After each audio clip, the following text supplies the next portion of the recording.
अस्सलाम वालेकुम। तो क्या हाल चाल है सब लोगों के। अच्छा, तो आज हम बात करने वाले हैं बैटरीज के ऊपर, इसकी मिस के ऊपर कि कुछ लोग कहते हैं चार्ज करो तो फुल करो, कुछ कहते हैं चार्ज करो तो 80% करो, कुछ कहते हैं फ़ोन को सुला के चार्ज करो, कुछ कहते हैं नहीं यूज़ करते हुए चार्ज करो।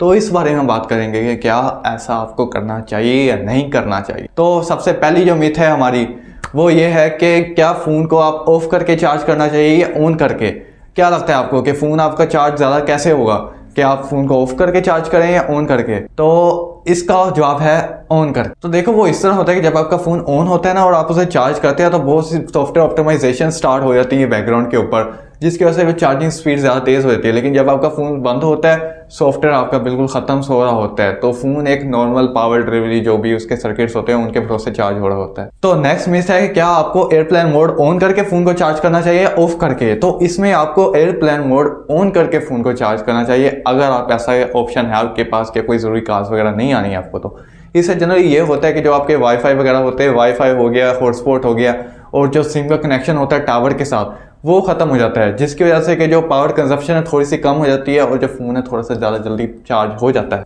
अच्छा, एयरप्लेन मोड की बात चली है तो क्या आपको पता है कि आपका जो फ़ोन है वो आपके घर में कम पावर कंज्यूम करता है बजाय इसके कि आप एयरपोर्ट पे जाके फ़ोन को यूज़ करें। वो इस तरह कि जब आपका मोबाइल घर पे होता है ना तो वो सिर्फ एक ही टावर से सिग्नल ले रहा होता है, कनेक्शन हो रहा होता है, कोई टावर चेंज नहीं हो रहे होते। लेकिन जैसे ही आप एयरपोर्ट पे जाते हैं तो वहाँ डिफरेंट टावर्स लगे होते हैं, बहुत से सिग्नल्स वहाँ पे इंटरफेयर कर रहे होते हैं आपस में।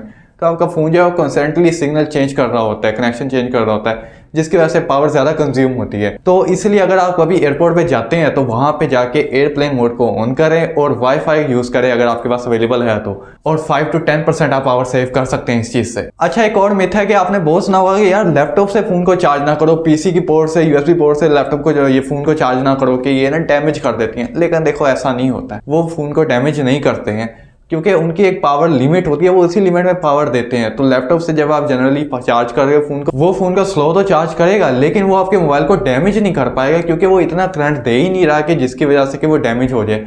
और वैसे भी जो लैपटॉप के चार्ज, लैपटॉप से अगर आप फ़ोन चार्ज करते हैं ना तो उनकी बैटरी में जो पहले से करंट होता है वो पहले रेगुलेटेड होता है, तो वो कोई इतना इशू नहीं होता कि मतलब कि करंट की फ्लक्चुएशन है जिसकी वजह से आपको कोई डैमेज हो जाए। तो आप सेफली चार्ज कर सकते हैं, कोई इशू नहीं होगा। ये है स्लो बहुत चार्ज होगा लेकिन आपके जो चार्जिंग है उसके डैमेज नहीं होगा। अच्छा, एक और, क्या आप ऐसे इंसान हैं कि जो पूरी रात फ़ोन को चार्जिंग पे लगा के रखते हैं और आपके दोस्त कहते हैं कि ये फ़ोन को ख़राब कर देगा, तू क्या हरकतें कर रहा है, ऐसे काम नहीं करने हैं।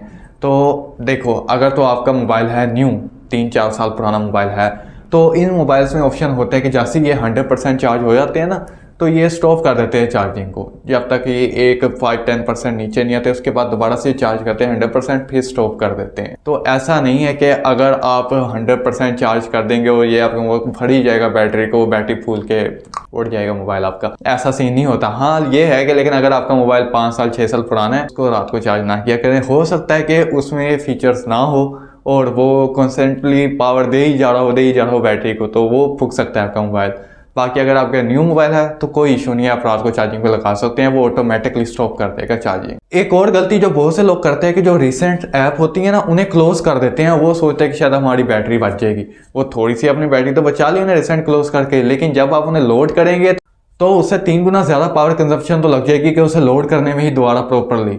तो इसलिए कहा जाता है कि जो रिसेंट ऐप है ना उन्हें आप क्लोज ना किया करें, वो बैकग्राउंड में चलती रहती है, इतनी पावर वो खाती नहीं है। फ़ोन वैसे ही स्मार्ट होते हैं, वो इन्हें पावर सेव मोड पे ऑटोमेटिकली लगा देते हैं, तो इसका इतना इशू नहीं होता है। ये होता है कि वो आपकी मेमोरी में रहती है, थोड़ी सी पावर कंज्यूम करेगी, जब भी आपको ज़रूरत होगी फ़ौरन मेमोरी से आपके स्क्रीन पे आ जाएगी। नहीं तो आपकी जब हार्ड डिस्क जो होती है, आपकी स्टोरेज होती है, वहाँ से लोड करना पड़ता है तो स्टोरेज पावर ज़्यादा कंज्यूम करती है। ये आपने भी देखा होगा कि अगर आपने कोई वीडियो डाउनलोड की हुई है ना, आप स्टोरेज से उसे देख रहे हैं और वही वीडियो अगर आप वाईफाई यूज़ करके यूट्यूब के ऊपर देख रहे हैं तो आप यूट्यूब के ऊपर आपकी पावर कम कंज्यूम होगी, लेकिन जो आपने पहले से डाउनलोड करके रखी हुई है वो स्टोरेज से देख रहे हैं तो वो पावर ज़्यादा कंज्यूम होगी क्योंकि स्टोरेज जनरली ज़्यादा पावर लेती है। अच्छा, ये 2 ऐसे फीचर है कि जो ना चोरी छिपे आपकी बैटरी खाते रहते हैं, लेकिन आपको उनका कोई फ़ायदा नहीं होता, आपको पता भी नहीं होता है फीचर होना है कि नहीं। ये है वाईफाई स्कैनिंग और ब्लूटूथ स्कैनिंग। ये इस तरह काम करते हैं कि जब आपके बैकग्राउंड में अगर आपका वाईफाई ब्लूटूथ ऑफ भी है ना, ये फिर भी कंस्टेंटली स्कैन करते रहते हैं कि आपके आसपास एरिया में कौन सा वाईफाई चल रहा है, कौन सा ब्लूटूथ चल रहा है। हालांकि आपको इसकी जरूरत नहीं है, आपने वाईफाई ऑफ किया हुआ है, ब्लूटूथ ऑफ किया हुआ है, होना तो यही चाहिए ना कि इनको भी ऑफ ही रहना चाहिए, लेकिन ये ऑफ नहीं रहते हैं। तो आप ये सेटिंग में जाके सर्च कर सकते हैं कि स्कैनिंग और वाईफाई स्कैनिंग और ब्लूटूथ स्कैनिंग, इनको आप ऑफ कर सकते हैं ताकि अगर आप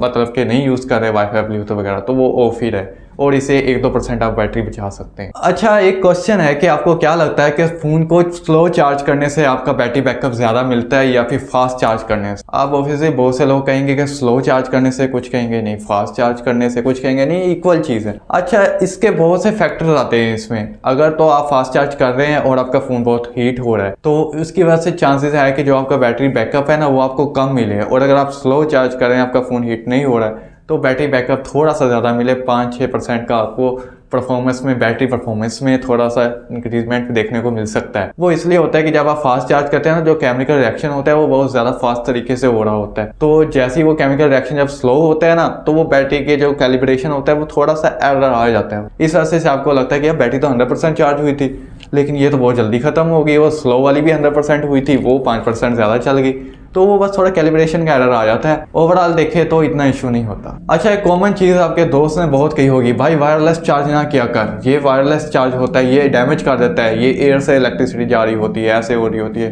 कुछ ना कुछ इशू आ जाएगा तेरे मोबाइल में। तो नहीं, देखो ऐसा कुछ नहीं होता है। हालांकि वायरलेस चार्ज नाम का वायरलेस है, कंटैक्ट फिर भी हो रहा होता है, और सर्किट्स वगैरह मोबाइल फ़ोन्स में जिसमें वायरलेस चार्जिंग है वो बहुत अच्छे लगे होते हैं, वो अपना काम करते हैं, कोई इशू नहीं होता, कोई डैमेज वगैरह नहीं होता। और जनरली वायरलेस चार्जर स्लो भी होता है दूसरी चार्जर से, तो जो कि बैटरी की हेल्थ भी मेंटेन रखता है। अच्छा, इस बारे में आपने बहुत सुना होगा कि भाई गेमिंग खेलते वक्त फ़ोन को चार्ज नहीं करना बिल्कुल भी, नहीं तो फ़ोन ब्लास्ट हो जाएगा, फट जाएगा और तुम्हारा सायोनारा हो जाएगा। तो ऐसे यार नहीं होता है। जनरली जब आप फ़ोन को गेम प्ले कर रहे होते हैं ना तो चार्जिंग पे लगा देते हैं तो फ़ोन वार्म हो जाता है, हॉट बहुत ज़्यादा हो जाता है। इससे इशू आपको ये हो सकता है कि शायद आपकी गेमिंग की परफॉर्मेंस कम हो जाए, क्योंकि जल्दी जब फ़ोन हॉट होते हैं ना तो प्रोसेसर की स्पीड कम हो जाती है।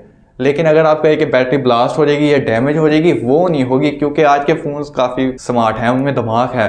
अगर वो देखते हैं ना कि फ़ोन बहुत ज़्यादा ही हीट हो रहा है, वो ओवरऑल अपनी जो परफॉर्मेंस है, पावर है चार्जिंग की, वो कम कर देते हैं, वो कम वाट पे आ जाते हैं कि जितना कि परफॉर्मेंस भी ठीक है और फ़ोन को हीट हो के कोई डैमेज ना हो। तो अगर आप गेमिंग कर रहे हैं और आपका इन्वायरमेंट जो है कोल्ड है तो लगा सकते हैं चार्जिंग पे, फुल टू फाइनल चलाएं। और बहुत से मोबाइल तो ये भी ऑप्शन देते हैं कि जब आप चार्जिंग पे लगाते हैं तो वो बाईपास चार्जिंग आपको दे देते हैं, जिससे कि वो चार्जिंग थोड़ी थोड़ी कर रहे होते हैं लेकिन वो डायरेक्ट चार्जर से ही आपके मोबाइल को करंट दे रहे होते हैं, तो बैटरी और भी सेव हो जाती है। और अगर आपके मोबाइल में ऐसा फीचर है तो फिर तो यार चार्जिंग लगा के गेम खेला करें, ताकि बैटरी के ऊपर कोई इफेक्ट पड़े ही ना। अच्छा, एक और गलती जो बहुत से लोग करते हैं कि जब अपने फ़ोन को चार्ज करते हैं ना तो वो उसे सुला देते हैं तकिए के नीचे या किसी गर्म जगह पे रख देते हैं, जिसका इफेक्ट ये होता है कि जो आपकी फ़ोन की चार्जिंग होती है वो बहुत स्लो हो जाती है, क्योंकि फ़ोन को लगता है कि यार वो इतनी जल्दी हीट हो गया, मतलब एनवायरनमेंट हीट है, तो वो अपनी चार्जिंग की स्पीड को कम कर देता है कि जिससे कि बैटरी की हेल्थ पे इफेक्ट ना पड़े, जो कि ओवरऑल आपके टाइम पे इफेक्ट पड़ता है कि आपको ज़्यादा देर तक चार्ज करना पड़ जाता है। तो कोशिश क्या करें कि जो फ़ोन को ना एक वेंटिलेशन एरिया पे रखें, या तो अगर कवर आप यूज़ करते हैं कवर हटा के चार्ज कर लें। अगर इतना हेक्टिक वाला काम नहीं करना तो किसी ऐसी जगह रखें कि जहाँ पे एयर जो है ना पास होती रहे फ़ोन से, कोई वो प्रेस ना हो रहा हो, कोई दब ना हो रहा हो, ठीक है। अच्छा, पावर बैंक मैन्युफैक्चरर के ऊपर ना लोग बहुत कलसते हैं, बहुत इन्हें सुनाते हैं कि यार तुम्हारा पावर बैंक, तुम कह रहे हो 1000 mAh का और चार्ज 1.5 बार किया है उसने मेरे मोबाइल को, 5000 mAh की मेरी बैटरी है, 2500 mAh कहाँ ले गया तुम्हारा पावर बैंक। तो इसमें कंपनीज का भी मसला नहीं होता है, वो पावर बैंक है तो सही 1000 mAh का, ठीक है, लेकिन जब वो आपको चार्ज कर रहा होते हैं ना तो जो पावर थोड़ी सी वेस्ट हो जाती है, पावर एनर्जी जो होती है ट्रांसफ़र होने में, इस वजह से वो सिर्फ आपको 1.5 टाइम में चार्ज कर सकता है। तो अगर आप कभी पावर लेने जा भी रहे हैं तो इस चीज़ का ख्याल रखिएगा कि थोड़ी सी एनर्जी जो है ना वो वेस्ट होगी एनर्जी ट्रैवलिंग में। तो गुस्सा ना किया करें पावर बैंक वालों के ऊपर। हाँ, वो और बात है कि 1000 mAh का पावर बैंक है, वो सिर्फ आपके 5000 mAh की बैटरी और मोबाइल को आधा चार्ज करे बस हो जाए, वो भी गलती है कंपनी। अच्छा, एक लास्ट चीज जो आप कर सकते हैं अपने फोन की बैटरी को बचाने के लिए, पावर सेविंग ऐप को अनइंस्टॉल कर दें। कोई जरूरत नहीं है कि ये बैटरी खाते हैं, परफॉर्मेंस खाते हैं, बैकग्राउंड पे ही चलते रहते हैं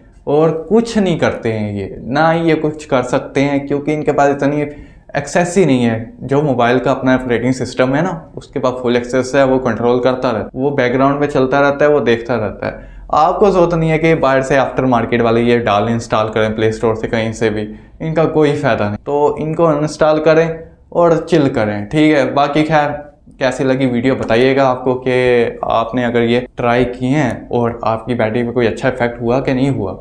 आगे मिलते हैं नेक्स्ट वीडियो में, तब तक के लिए खुदा हाफिज़।